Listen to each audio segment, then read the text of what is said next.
We are winterizing Polaris for the harsh northern winter. We have already taken the sails down, they're ready to go into storage, and today is a nice day, not too much wind, and we're going to take the solar panels down because they won't produce a lot during the winter when it's dark anyway, and it's quite a big area, so if there's any snowfall it might not be the easiest to clean them off, and there's an awful lot of weight on them, so we decided to take them down. So that's what's next.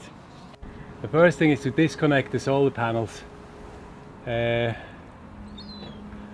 an easy clip. Some of you have asked about the efficiency of our three 400 watt sun power solar panels, particularly up north and above the Arctic Circle. On one hand, the midnight sun produces electricity 24/7. On the other hand, because it never gets as high up in the sky as further south, the efficiency of the panels is very limited. Polaris Galley is fully electric.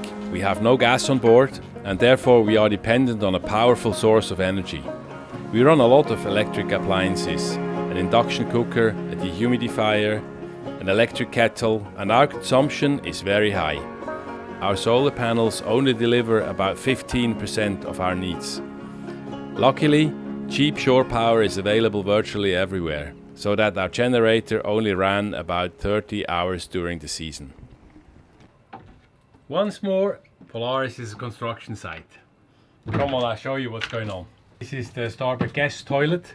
You see that our toilet is ripped out, and there's a big gapping hole here as well, which is the place where the blackwater tank used to be. And I've taken the blackwater tank out, the toilet out, to make space for a washing machine.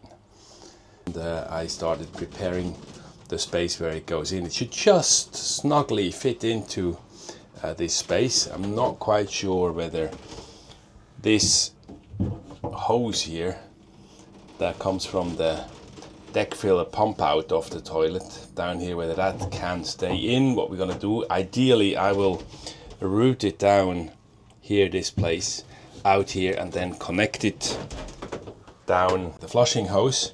That's the fittings in stainless steel that I need to put in for that. I hope that will work. I hope there will be the space, and otherwise we're just ready. This is the beauty. This is our washing machine. It's a Daewoo Mini. Quite hard to come by, but we managed to find a place in Holland, in the Netherlands, that actually ships them. So that's already half dismantled.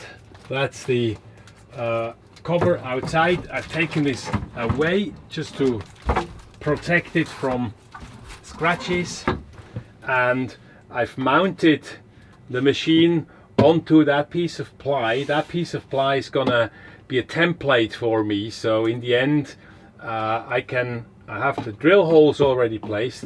I can take this piece of ply out and I can put it into the cabinet, and I know exactly where the drill holes will be that the machine will fit. So it's part of my build up to make sure that the drill holes in the end are exactly in the place they have to be. Obviously if they are slightly out, then the whole machine will be slightly out and unsightly if she's not really nice and square.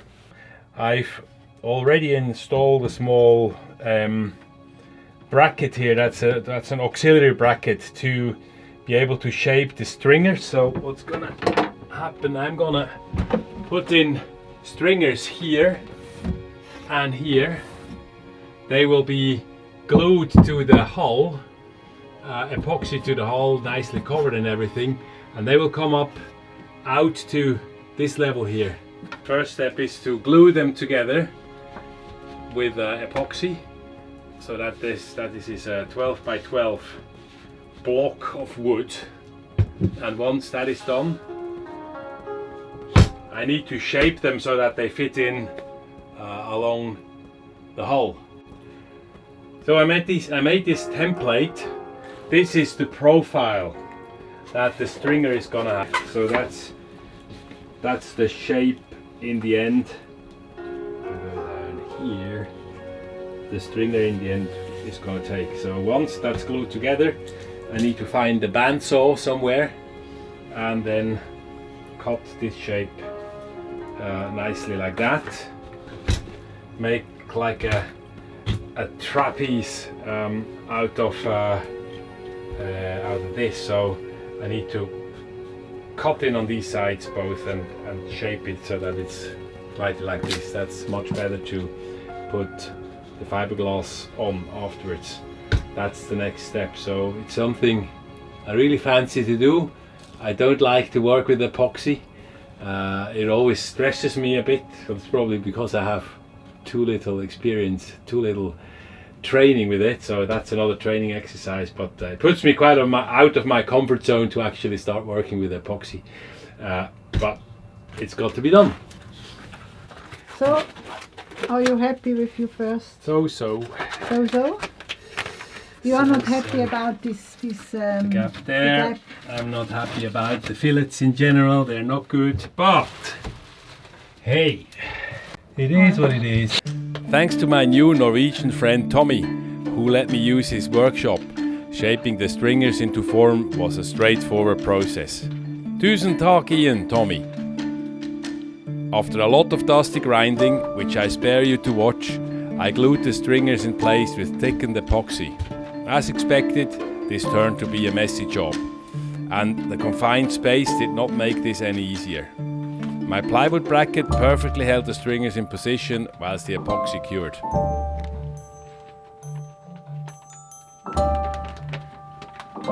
To structurally connect the stringers to the hull, they have to be glassed in with 5 layers of 450 grams per square meter bi-directional fiberglass mat. My friend Paul from DDZ Marine in Scotland coached me through these steps mentally and introduced me to a very clean and efficient method of laying up several layers of glass mat in one step. So this is the washing machine finished, installed. I just need to plug it into electricity and then try it out. It's plumbed in. It should be working, so fingers crossed.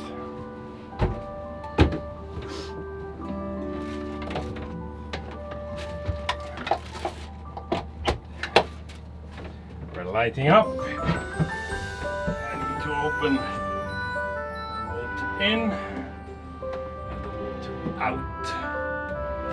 And now we should be ready. Now we're gonna try.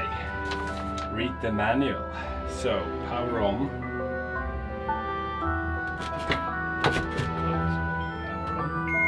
Ooh. And now the program. We want the drum clean program.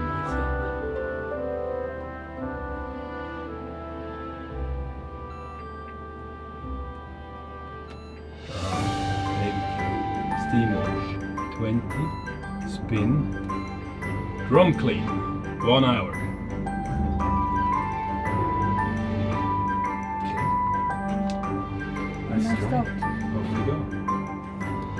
As a former guest toilet, the room already has a water pipe to the sink, and so it was easy to plumb in the water inlet and outlet for the machine into the existing piping. I left the now unused toilet seat cocks in place. They are in composite material and there is no danger of corrosion, so I just closed and secured them. A washing machine had been on our minds for a long time, and because here in Ånderdalen National there are no facilities for the laundry, this was the final push to getting this done. After the finishing touches, a blind cut from the old blackwater tank cover and a small table, Admiral Catherine is very happy with his latest upgrade.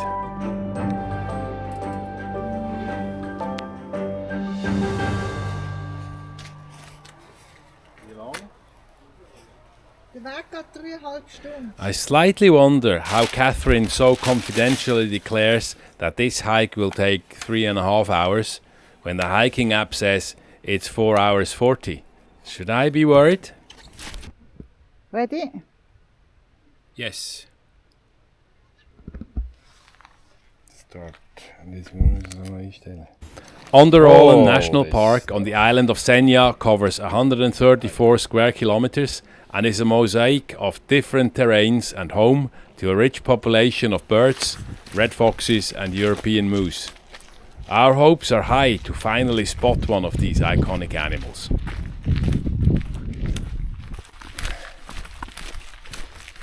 It's a beautiful, beautiful walk. Everything is in color. Huh? Yes. No, it's really, really nice. It's a bit wet.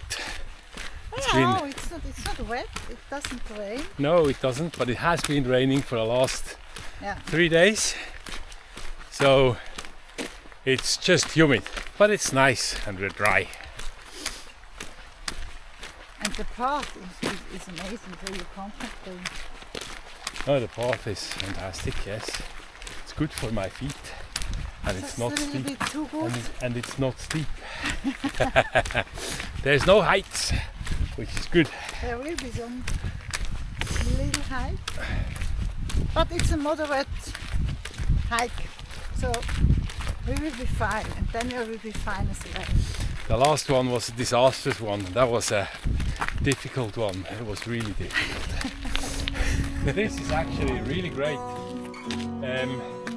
This is a national park, and so it's not allowed to fell trees if you want to make a fire. However, it's allowed to make fire. So look at that. A perfect supply of nice birch wood. You have to take it with you and to make your fire, so you carry your own wood, but it's actually very nice wood. You even have this little to make smaller pieces of wood out of a big one.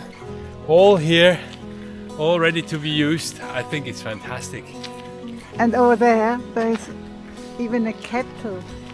Imagine campfire in the summer, midnight sun, with a view like that. Okay, it's not going to be that yellow, it's going to be more green. But what a beautiful view in here. You have a fire. Absolutely lovely. Now we're entering Catherine terrain. The highway is finished and we're coming into proper walking terrain. A bit different to walk now.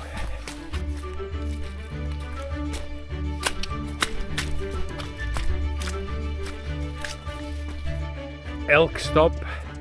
See whether we can see one, but there is no elk around.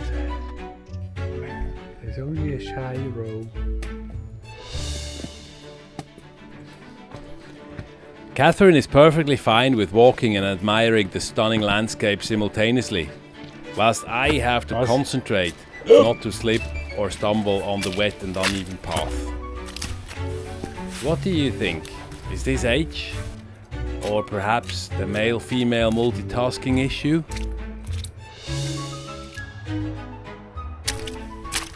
One thing is sure, I will never see a moose this way.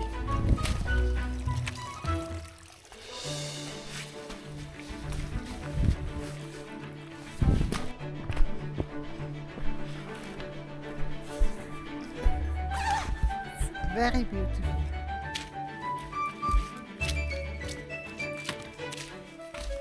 Oh, what's this, Catherine? That's a toilet, actually, so that's how we know it from the scouts. Like in the olden days. A hole in a plank. But it doesn't smell, actually. After about 1 3/4 hours, we reached the shores of Ånderdalen Lake. A pristine mirror reflecting the surrounding birch woodlands and towering peach. Here, a rustic cabin offers shelter, a perfect spot to rest, and you can even spend the night immersed in nature's embrace.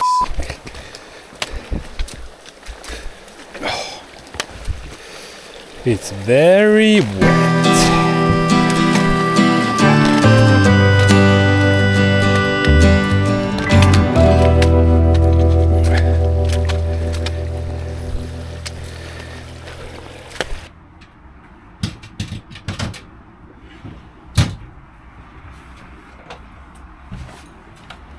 Let's go to town. I show you what I really like in Finnsnes. We're on the way into Finnsnes to get a few parts.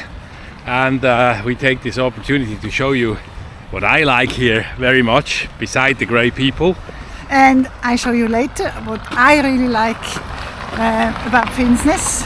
But the first what I really like as well is, have a look, it's extra, it's just around the corner. There we can buy everything, groceries, yeah, mostly groceries, but it's so close, it's really so close. So here we are in front of Biltema, one of my favorite shops. You can get virtually everything, tools and parts for boats and parts for cars, parts for building. So it's for me it was a lifesaver to have that one near us in this place. I must say they are in almost every bigger place they have a Biltema. It's a huge chain across Norway, and it's really great. What are you looking for? I'm looking for an anode that fits on our hull. But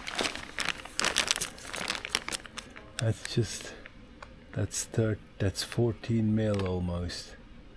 That's way too big. I only have an 8 mil star and a 10 mil star, so that doesn't work. Won't work.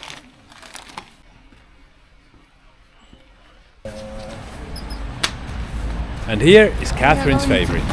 What else could it be than a mountain? And there is a little hut, and we hope that we can see the northern light from there. So it's in the darkness, obviously, and we can have a look down on Finnsnes, on the whole town with the light. So we give it a try. Do you think we'll see something today? Not sure, because the clouds forming up or coming in. It's getting overcast a bit, yeah. Yeah, we will see. At least we did a nice hike. It's a beautiful evening so far. The sun is still up. It will go down in about an hour. And so let's hope the sky will remain clear. As AC/DC say, it's a long way to the top if you wanna rock and roll. Oh, it's okay. One more night with the dead.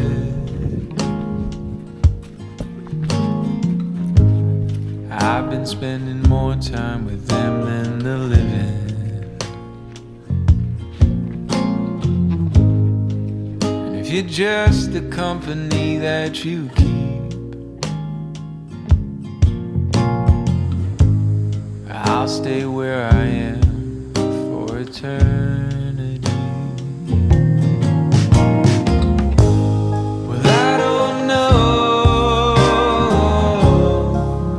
if something's gonna come my way. I don't know, but give me just a little taste, 'cause I need something